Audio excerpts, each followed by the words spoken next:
ಎಲ್ಲೋ friends, ಎಲ್ಲರಿಗೆ ನಮಸ್ಕಾರ. Kannada life ಸ್ಟೋರಿನಿಂದ ಪ್ರತಿಯೊಬ್ಬರಿಗೆ ತುಂಬ ಧನ್ಯವಾದಗಳು. ಮಹಿಳೆಯರು ಪಬ್, ಡಿಸ್ಕೋ ನೈಟ್ ಪಾರ್ಟಿಗೆ ಹೋಗುವ ಮೊದಲು ಹುಡುಗಿಯರು ವಾರಾಂತ್ಯದಲ್ಲಿ ಬೇಜಾರ ಕಳೆಯಲು ಡಿಸ್ಕೋ ಅಥವಾ ಪಬ್ಗೆ ಹೋಗುವುದು ಸಾಮಾನ್ಯವಾಗಿ ಬಿಟ್ಟಿದೆ.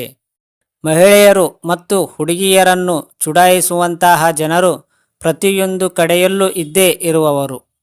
ಹೆಚ್ಚಾಗಿ ಪಬ್ ಮತ್ತು ಡಿಸ್ಕೋಗಳಿಗೆ ಹೋದರೆ ಆಗ ಹುಡುಗಿಯರಿಗೆ ತುಂಬ ಅಪಾಯವಾಗಿರುವುದು. ಹೀಗಾಗಿ ಅವರು ಇಂತಹ ಜಾಗಗಳಿಗೆ ಹೋಗುವ ವೇಳೆ ತುಂಬ ಎಚ್ಚರಿಕೆಯಿಂದ ಇರಬೇಕು. ಮುಖ್ಯವಾಗಿ ಹುಡುಗಿಯರು ಸುರಕ್ಷಿತವಾಗಿ ಇರಲು ಕೆಲವು ಸುರಕ್ಷಿತ ಕ್ರಮಗಳನ್ನು ತೆಗೆದುಕೊಳ್ಳಬೇಕು. ಪಬ್ ಮತ್ತು ಡಿಸ್ಕೋಗಳಿಗೆ ಕೆಲವರು ಹುಡುಗಿಯರನ್ನು ಚುಡಾಯಿಸಲೆಂದೇ ಬರುವವರು. ಹೀಗಾಗಿ ಅವರ ಬಗ್ಗೆ ಎಚ್ಚರಿಕೆಯಿಂದ ಇರಬೇಕು. ಪಬ್ ಮತ್ತು ಡಿಸ್ಕೋಗೆ ಹೋಗುವ ವೇಳೆ ಹುಡುಗಿಯರು ಯಾವ ವಿಚಾರಗಳನ್ನು ಗಮನದಲ್ಲಿಡಬೇಕು ಎಂದು ನಾವು ನಿಮಗೆ ಈ ಸ್ಟೋರಿಯಲ್ಲಿ ತಿಳಿಸಿಕೊಡಲಾಗಿದೆ. ನಿಮ್ಮ ಲೊಕೇಶನ್ ಮೋಡ್ ಆನ್ ಆಗಿರಲಿ. ಯಾವತ್ತಿಗೂ ಪಬ್ ಮತ್ತು ಡಿಸ್ಕೋಗೆ ಹೋಗುವ ವೇಳೆ ನೀವು ಲೊಕೇಶನ್ ಮೋಡ್ ಅನ್ನು ಆಫ್ ಮಾಡಬೇಡಿ. ಮೊಬೈಲ್ನ ಫುಲ್ ಚಾರ್ಜ್ ಮಾಡಿಕೊಂಡು ಹೋಗಬೇಕು. ನೀವು ಹೋಗುವಂತಹ ಜಾಗದ ಮ್ಯಾಪನ್ನು ಪೋಷಕರು ಅಥವಾ ನಿಮ್ಮ ಸ್ನೇಹಿತರಿಗೆ ಕಳುಹಿಸಿಕೊಡಿ. ಇದರಿಂದ ಯಾವುದೇ ಅಪಾಯವು ಕಾಡಿದರೆ ಆಗ ಬೇಗನೆ ಪ್ರತಿಕ್ರಿಯಿಸಬಹುದು. ನಂಬಿಕಸ್ಥ ಜನರೊಂದಿಗೆ ಹೋಗಿ. ನೀವು ಪಬ್ ಮತ್ತು ಡಿಸ್ಕೋಗೆ ಹೋಗುವಂತಹ ಜನರು ನಂಬಿಸ್ತಕರಾಗಿರುವೆ ಎಂದು ತಿಳಿಯಿರಿ. ನಿಮಗೆ ಅಷ್ಟೊಂದು ಪರಿಚಯವಿಲ್ಲದೆ ಇರುವ ಜನರೊಂದಿಗೆ ನೀವು ಹೋಗಬೇಡಿ. ಮಹಿಳೆಯರೊಂದಿಗೆ ವಿನಯತೆ ಪ್ರದರ್ಶಿಸದೇ ಇರುವ ಜನರೊಂದಿಗೆ ನೀವು ಹೋಗಬೇಡಿ. ಇಂಥವರಿಂದ ದೂರ ಉಳಿಯಲು ಉತ್ತಮ. ಚುರುಕು ಮತ್ತು ಜಾಣತನ ಪ್ರದರ್ಶಿಸಿ.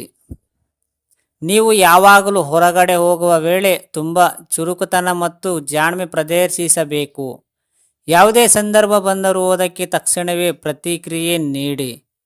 ನೀವು ಸ್ವತಂತ್ರವಾಗಿ ತುಂಬ ತೀಕ್ಷ್ಣ ಹಾಗೂ ಬಲಿಷ್ಠ ಹುಡುಗಿಯಾಗಬೇಕು. ಅತಿಯಾಗಿ ಕುಡಿಯಬೇಡಿ. ನೀವು ಪಬ್ ಮತ್ತು ಡಿಸ್ಕೋಗೆ ಹೋಗುವ ಸಂದರ್ಭದಲ್ಲಿ ಏನು ಮತ್ತು ಎಷ್ಟು ಕುಡಿಯಬೇಕು ಎನ್ನುವುದನ್ನು ಮೊದಲು ತಿಳಿಯಿರಿ. ನಿಮ್ಮ ಮಿತಿಗಿಂತ ಅಧಿಕವಾಗಿ ಕುಡಿಯಲು ಹೋಗಬೇಡಿ. ನಿಮ್ಮ ಸಾಮರ್ಥ್ಯಕ್ಕೆ ತಕ್ಕಂತೆ ಕುಡಿಯಿರಿ. ಮನೆಗೆ ಸುರಕ್ಷಿತವಾಗಿ ಹಿಂದಕ್ಕೆ ಹೋಗುವ ಬಗ್ಗೆ ಕೂಡ ಆಲೋಚನೆ ಮಾಡಿ. ಏಕಾಂಗಿಯಾಗಿ ಕುಳಿತುಕೊಳ್ಳಬೇಡಿ. ಕೇವಲ ಕುಡಿಯುತ್ತಾ ಏಕಾಂಗಿಯಾಗಿ ಇರಬೇಡಿ. ಹಾಗೆ ಸ್ವಲ್ಪ ಡ್ಯಾನ್ಸ್ ಮಾಡಿ ಮತ್ತು ಜನರೊಂದಿಗೆ ಬೇರೆಯಿರಿ. ಒಳ್ಳೆಯ ಜನರೊಂದಿಗೆ ನಿಮಗೆ ಖುಷಿ ಸಿಗುವುದು. ಮೊದಲು ಜನರನ್ನು ತಿಳಿಯಿರಿ.